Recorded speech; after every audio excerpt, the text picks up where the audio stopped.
and welcome back to the Let Them Discover podcast. I'm your host, Marian, and today we're going to be discussing how we can keep the heart healthy. Today, we have our Year 6 science class ready to ask some thoughtful questions. We are also very privileged to have Dr McKenna here, who is a very experienced cardiologist, a heart doctor, here in Reading. Hello, Dr McKenna, and welcome to St Edward's. Thank you, Marian. We kick off today's discussion with a presentation from Dr McKenna. Thank you, Marian. As I said, my name is Charlie McKenna. I'm a heart specialist at Royal Berkshire in Reading. So it's good to talk about healthy hearts because this is the time to do it. Believe it or not, it's never too early. Heart disease starts at a surprisingly young age, and for you and your siblings and your parents, it's good to be focusing on this at this time. And we go on to talk about role models, but you can be role models within your class and within the family and within the general community. So if we start off with look at this slide here, which is a life expectancy slide. So if you look down at Japan, if you live in Japan and you're a man, you can live to the age of 86. If you're a woman, 79, that's your average life expectancy. If you look at the United Kingdom, that's about 6 years less for a man and 2 years less for a woman. Can anybody tell me why you think people in Japan are living longer than people in the United Kingdom? Yeah? They have healthier lifestyles, maybe? Yes, that's correct. Anything else you can think of? Yes? They eat healthier foods? They eat healthier food, yes. So there's a nature and nurture. So do you think if you moved to Japan, you would suddenly live 6 years longer than you're living at the minute? No. So it's partly to do with your genetics, and it's partly to do with how you're brought up and lifestyle. So it's a mixture of both. If you look at the bottom of this pyramid, this is the lifetime heart pyramid. Heart disease starts at a surprisingly young age. It actually starts at your age. So if you look at those bottom three things, poor dietary habits, physical inactivity and smoking, they are the bedrock of heart disease, but it takes decades for that to become clinically apparent. I work at the top bit in the red triangle, trying to deal with people who are sick with heart disease. But if we could focus at the bottom 30 or 40 years late before that, then it could make a big difference to everybody's heart outcome. So poor dietary habits, physical inactivity and smoking. So if you go back to the Japan slide, I think you would find that their dietary habits are better than us, they're more active than us, and they don't smoke as much. So let's talk a bit about a healthy heart and the relationship between food, exercise and weight. So this sounds like a simple question, but if you eat more and exercise less, what is going to happen to your weight? Goes up. Yeah. So how would you reverse that process? Yeah. You eat less and you do a bit more Yeah. exercise. So that sounds very straightforward. So my next question would be, and this is a difficult one, why do people struggle with their weight? Because as you grow older, it's much more harder to do. So when you start at a young age, it's easier. Okay, that's a good one. Any other answers? There are also like a lot of sugary snacks and things like that. Yeah. For example, when you're older, snacking is easier, I think. Okay. So that brings me on to the next bit of this, is fast food versus healthy food. So we call it fast food, I think, because it's very available. You can see everywhere you go. At best, can anybody tell me where the nearest McDonald's is to this school? Can you tell me where the nearest shop you could buy some broccoli is? Right next to that. So in general, fast food is more available than healthy food, and it's cheaper. So once again, this sounds like a simple question. How could we make healthy food more attractive? Yes? Cheaper. So we could make it cheaper and more available. Yeah. So we could reverse the trend. Yeah. More of it, so more farms, things like that. We could put those healthy food items into the fast food restaurants. They still go there, but they have more options. There's more to be options. healthy. So why do we like fast food? Why do people like fast food? Because it's like part of their regular schedule and they think and it's cheap and it tastes good. It tastes good. So it tastes good because it's full of Salt, sugar and fat. So that doesn't sound good, but that's why it tastes good. Salt, sugar and fat. And if you ever have a Big Mac, if you're hungry, an hour later you're hungry again, there's no sustainable energy release. Yeah. You could make fast food less available and more expensive. The question is, would that be popular with the general population? If we talk about smoking for a while, smoking used to be popular with the general population. 50% of the general population used to smoke, now it's 15%. You may not believe it, people used to smoke on buses, on trains, in shops, in airports, in schools. People smoked everywhere. So we tried to make that less available and more expensive. You put those horrible pictures on the cigarette boxes, and none of that made any difference, no difference. The only thing that made a difference was actually banning it, making it illegal to smoke in those places. That's what made the difference. But for fast food, we could at least start with making it less available or more expensive, or making healthy food more available and less expensive. So we know that smoking is bad for us, but how does it specifically is bad for us? Yeah. What does it do to us? So your arteries, the little blood vessels that supply all the blood to your body, they need to be happy, particularly the lining of them needs to be happy. So there are things that make them unhappy and things that make them happy. So healthy food makes them happy.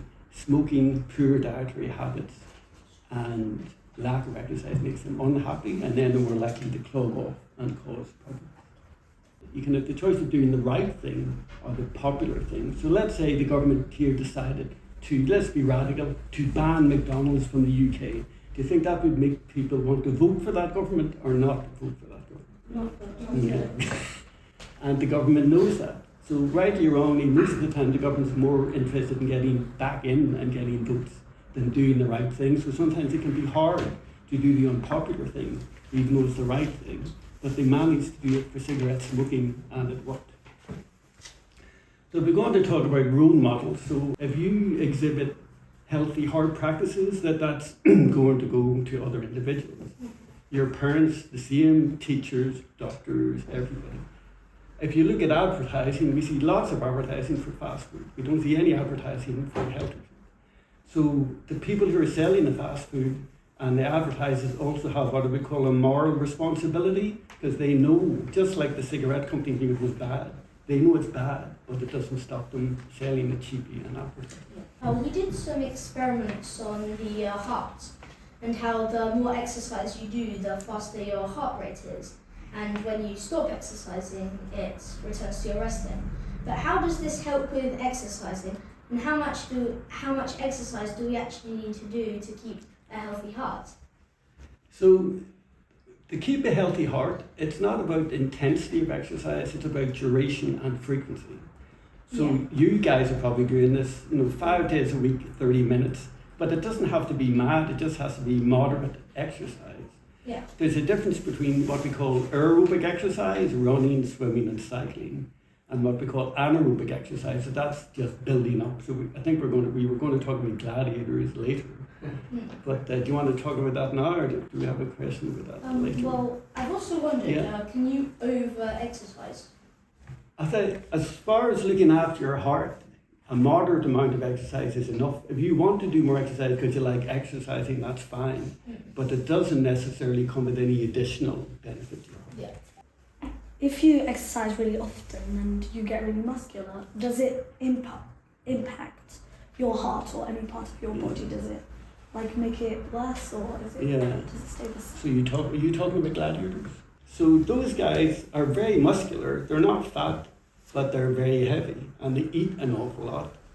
And most of their exercise is anaerobic. So they haven't got enough oxygen in their body to cope with that.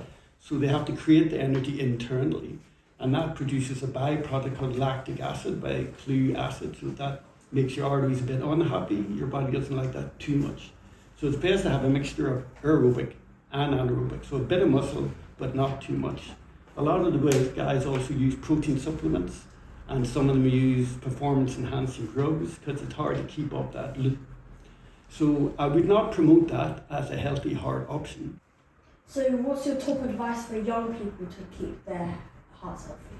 Regular, moderate aerobic exercise and a good diet.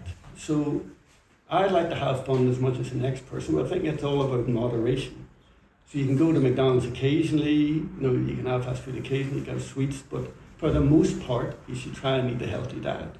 So that's less red meat, more white meat, more fish, vegetables, fruit, not too many dairy products, not too much cheese, not too much food fat, nothing. So just trying to keep it generally healthy.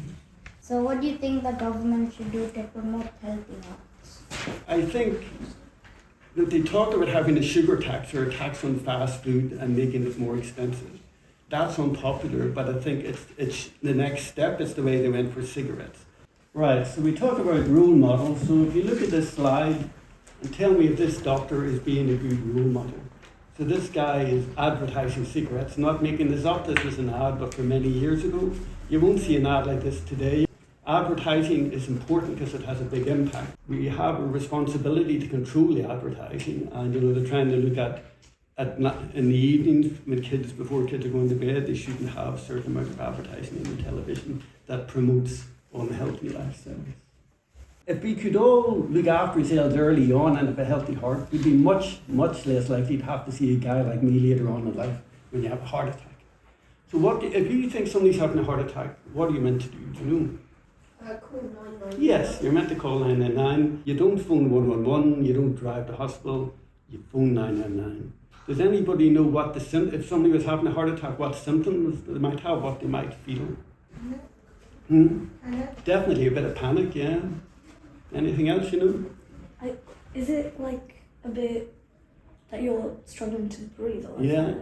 So you'll be short of breath, you might feel sick, you'd have a tight band-like discomfort around your chest, and you'd be sweaty, and you just know it's not good. So this is what we do. If you look at this artery on the left, it's blocked, and the one on the right is open. So these little arteries on the surface of your heart, only 3 millimeters wide, so we take people down to the hospital and we open their arteries up again any time of day or night if they're having a heart attack. So that reverses the heart attack and hopefully helps them live longer, as well as all the lifestyle stuff that they need to go back and look at after they've had the heart attack. So just a few interesting numbers on heart disease. So heart disease is still the primary cause of early death in the UK, affecting 1 in 4 men and 1 in 4 women. So big numbers here. We have 300,000 heart attacks per year in this country. That's 1 every 2 minutes. And 140 deaths per year. That's 380 deaths a day from heart disease in this country. You remember when COVID was out, we were talking about daily death rates. These death rates have stripped those before, during and after COVID. But we don't hear this on the news every day, even though it is really big news.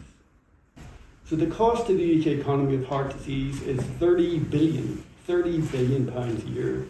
It takes up about 20%, a fifth of the total NHS expenditure.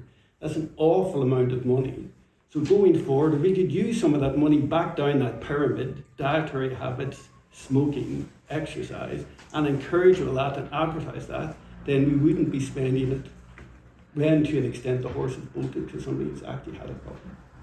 So there is a bit of good news. Until very recently, the incidence of heart attacks in this country was falling. We were having a few less heart attacks.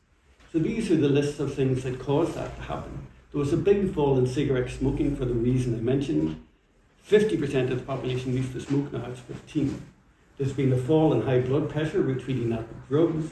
There's been a fall in cholesterol, we're treating that with lifestyle and drugs. People are really no more active than they used to be, and they're not drinking any more or less alcohol. But the problem is people are getting larger. The main problem now is people are getting larger, and that's what's driving the increase. So it's stopped going down and it's going back up again. We know drugs are bad for our health, but how exactly do they harm our heart? The drugs that you can buy off somebody who's not medically qualified or a doctor freely on the streets are bad for your heart. So they make your heart work harder, they put it under too much stress, and they can cause heart attacks. So that's the difference between good and bad at that. Is that your question? If you take it, what happens to your heart? Your heart goes very quickly, your blood pressure goes very high, and it can cause clot in the arteries and actually cause heart attacks. I've seen guys, teenagers with essentially normal hearts, have a heart attack because they took drugs. This slide is called Sugar is the New Fat. So we used to talk about fat a lot, and we were concentrating on the amount of fat in food. So now the companies have said, all right, we're going to take the fat out of it, but they put sugar into it. So companies are sneaky, and they don't always give us the food that we think we need or we want. So you need to be careful and know what you're eating. So just going back to where we started again, just as a reminder that it all starts at the bottom. Dietary habits, physical activity and smoking. So if you don't smoke, you're physically active and you eat reasonably well, then your chances of getting heart trouble in the future are much less likely. So circling back, I just want to ask a question about vitamins, because vitamins, we hear a lot about them that they help our heart, but how do they actually help the heart, and what are the positives? Vitamins are good for your heart, and just many vitamins that are essential to many body functions. They're good for blood clotting, for skin, for bone health. If you eat a healthy diet, you will have those vitamins. You shouldn't really need to supplement them, so there's no real reason to take extra vitamins unless for some particular reason you're low on one of them. But taking them when you're not low on it, if you have too much of it, that's not a good thing either. And are there other things that you might not think about that can also damage our hearts, like stress or not getting enough sleep? Yeah, definitely. They are to think about. So mental stress can affect your heart a bit, like too much physical stress. So it puts a strain on your heart. So mental stress, worry, concern, depression, all of those things are recognized to be bad for your heart. And sleep deprivation, if you're not sleeping well for whatever reason, because you're stressed, because you have things on your mind, because you're unwell, all the sleep deprivation is very bad for your health in general and for your heart. Also, how do unhealthy foods affect our hearts over time? Yeah, so there's a thing, so on all those things at the bottom, the poor diet habits, the bad food and the smoking, they create things called oxidants. They're like angry little molecules that floating about in your bloodstream and make your arteries unhappy. So everything is oxidized. So that's what makes your arteries and your heart unhappy. So we talked about the anaerobic exercise, that does that as well. So the things that make your arteries happy and are antioxidants, things with antioxidants in them, are all the good foods, not smoking and exercise. So we know that smoking and vaping are bad for you, but I'm glad you mentioned that. is there any difference in which one's worse? That's a good question. So vaping, way back when smoking started, everybody smoked because they thought it was cool and it was safe and healthy. Even when the companies making the cigarettes knew they were bad, they didn't tell the people smoking. So there was a delay, and the same delay could be argued is there for fast food. And we're seeing that repeated now with vaping. Vaping is freely available. Kids are buying it. People who had never smoked are vaping. The only thing that vaping is good for is to get you off cigarettes. So if you go from smoking to vaping to nothing, to wean off cigarettes, that's its only useful purpose. If you put it back to you, let's say I could arrange a meeting for you guys with Rishi Sunak tomorrow, what would your advice be to him about how you could turn it around a bit and help us all lead a more healthy life? Anybody give me an example? Yeah. So that fast food restaurants become less available and more expensive, and healthier foods become more available and less expensive. I would tell him that we should charge more for cigarettes because to stop people buying them because they would be too expensive. Okay. I think I have two things I would tell him. First of all, make sure cigarettes and vapes are can't buy them in Co-op, Lidl's, things like that. I don't really know much about gyms, but maybe if exercising is healthy for us, then we could maybe slightly lower the cost of going into a gym, or maybe have them more around the area. Yeah, I think, we go back to availability, price and advertising. If we could advertise healthy food, advertise gyms, use some of that 30 million to reduce gym memberships, reduce the price of healthy food, or by putting up the price of fast food, contribute that to all these things were mentioned, and just try and turn the whole process around. You could advertise exercise more and advertise fast foods less. Yeah. Because over here to go in the gym you have to be 18 plus. Okay. So maybe have children gyms around. I like that idea. Because then it Yeah, makes that's a it good more idea. available. And then as they grow up, Yeah. it's That's right. I think when we're starting in adults, we're leaving it too late. We need to start. You guys are the ambassadors and the role models for the future. Can I just say a huge thank you to Dr McKenna for helping us answer all of these important questions today, and to all our Year 6s. We look forward to having you listen to our next Let Them Discover podcast, and if you have any topics you would like us to cover, please do let Mr. Parsons know.